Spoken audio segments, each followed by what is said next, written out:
시청자 여러분 안녕하십니까? 절기상 할로윈 오늘 경북 동해안 지역은 대체로 맑았고 한글날인 내일도 쾌청한 가을 날씨가 이어지겠습니다.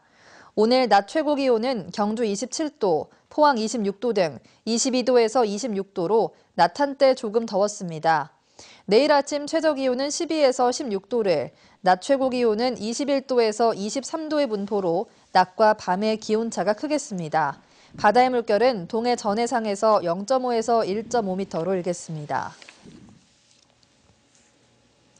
신라 천년의 역사를 상징하는 에밀레종 축제가 경주에서 개막됐습니다. 에밀레종의 역사적 의미뿐만 아니라 다양한 전통 문화까지 함께 체험할 수 있는 좋은 기회가 되고 있습니다. 장미쁨 기자가 소개합니다.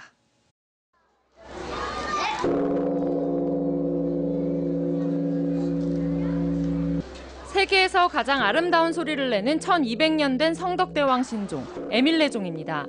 1000년이 넘도록 깨지지 않고 아직까지도 깊은 울림소리를 낼 수 있어 신라의 뛰어난 기술력을 보여줍니다. 박물관에서만 볼 수 있었던 에밀레종이 첨성대 광장으로 나왔습니다. 어린 아이들도 모형 에밀레종을 직접 타종해보며 특유의 깊은 울림을 느낍니다. 처음 잡았는데 소리가 너무 커서 깜짝 놀랐는데 그래도 재미있었어요. 한쪽에는 에밀레종의 주조 과정과 특징 등을 설명하는 전시관도 마련돼 있습니다. 행사 기간에는 저녁마다 황룡사 9층 모형탑 등 한지로 만들어진 다양한 모양의 연등에 불을 밝히는 신라 간등회도 재현될 예정입니다. 이 밖에도 신라 복식 체험과 금관 만들기, 도자기 만들기 등 다양한 전통문화 체험마당이 관광객들의 눈길을 끌고 있습니다. 오늘 모처럼 노는 날이라 가지고 와이프하고 가까운 경주에 놀러 왔는데 이래 행사도 있고 해가지고 왕업도 입어보고 이러니까 아주 기분 좋습니다. 진짜 왕이 된 기분입니다. 아주 좋습니다. 에밀레종의 우수성을 알리기 위해 기획된 신라 소리축제 에밀레전은 올해 문화체육관광부로부터 대한민국 유망축제로 선정되기도 했습니다. 올해로 4번째 열리는 이번 소리축제는 오는 11일까지 이어집니다. MBC 뉴스 장미쁨입니다. 오는 2040년 경북의 65세 이상 노인 인구가 전체 인구의 40%가 넘을 것이라는 전망이 나왔습니다. 통계청에 따르면 올해 경북의 65세 이상 고령자는 모두 48만 6천 명으로 전체 인구의 18.4%에 달했습니다. 고령 인구는 앞으로도 계속 증가해 오는 2030년 전체 인구의 31.1%에 이르고 오는 2040년에는 40.3%까지 늘어날 것으로 통계청은 전망했습니다.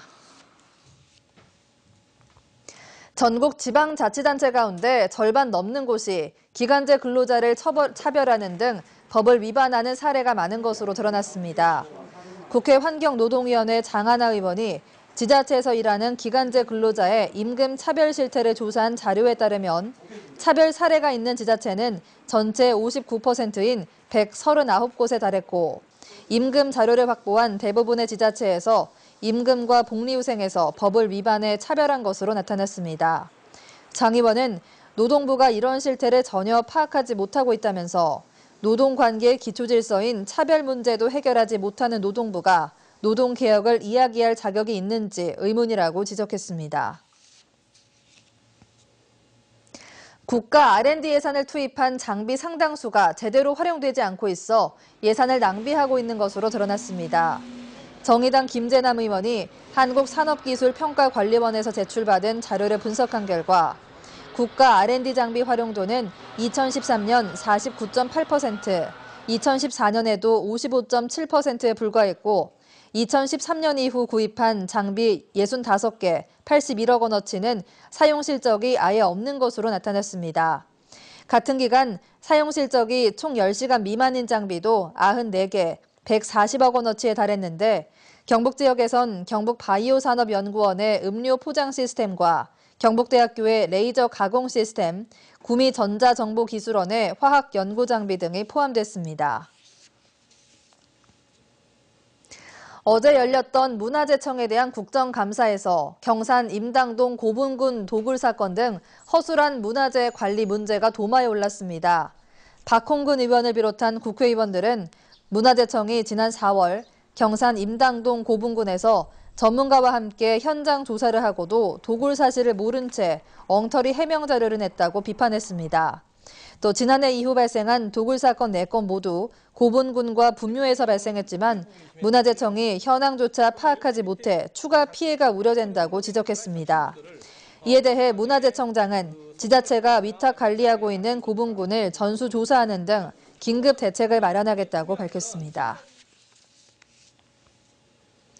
정부의 코리아 블랙 프라이데이 행사와 관련해 경주 시내 중심 상가 300여 개 브랜드도 대규모 할인 행사를 실시합니다. 경주 중심 상가 연합회는 침체된 상가 활성화를 위해 내일부터 18일까지 열흘 동안 중심 상가 전 브랜드가 아웃도어와 아동, 여성복 등을 30에서 70%까지 할인 판매한다고 밝혔습니다. 행사 기간 동안에는 각종 거리 공연과 솜사탕과 풍선 나눠주기 등 다양한 부대 행사도 열립니다. 2015 포항 스틸아트 페스티벌이 오감철철을 주제로 오는 16일 해도공원에서 개막합니다. 이번 페스티벌에는 모두 30점의 작가 작품과 포스코 등 철강 기업들이 제작한 작품, 또 100여 점의 시민 참여 작품이 전시됩니다.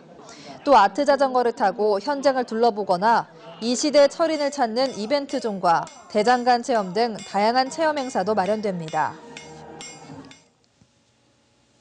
공무원 노동자 단체 경북협의체가 오늘 영주에서 제14대 출범식을 갖고 공무원의 기본권 확보와 공직문화 개혁 등을 위한 본격적인 활동에 들어갔습니다. 이학동 회장은 공무원 노동자 단체가 이념과 노선을 추월해 상생의 길을 갈 수 있도록 전국의 기초자치단체를 선도하는 조직으로 경북협의체를 이끌어갈 것이라고 밝혔습니다. 경북협의체는 성명을 통해 경상북도가 부단체장과 5급 공무원을 시군으로 내려보내는 낙하산 인사를 즉각 중단하고 시군과 수평적인 인사 교류를 시행하라고 촉구했습니다. 포스코는 지난 추석 명절 동안 선물 반송센터에 접수된 물품에 대해 임직원들을 대상으로 온라인 경매를 실시합니다. 경매 물품은 주류와 생활용품 등 34개 물품으로 경매를 통해 발생하는 수익금은 포스코 패밀리 1% 나눔재단에 전액 기탁됩니다. 포스코는 지난 2004년부터 이 같은 경매를 19차례 실시해 5천여만 원의 수익금을 어려운 이웃 돕기에 사용했습니다. 포항 성모병원은 신경외과 양경훈 과장이 세계 3대 임명사전인 마르퀴즈 후주후 2015년판에 이어 2016년판에도 2년 연속 등재됐다고 밝혔습니다.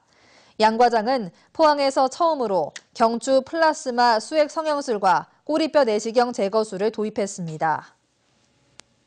이상으로 포항 MBC 이브닝 뉴스를 마칩니다. 고맙습니다.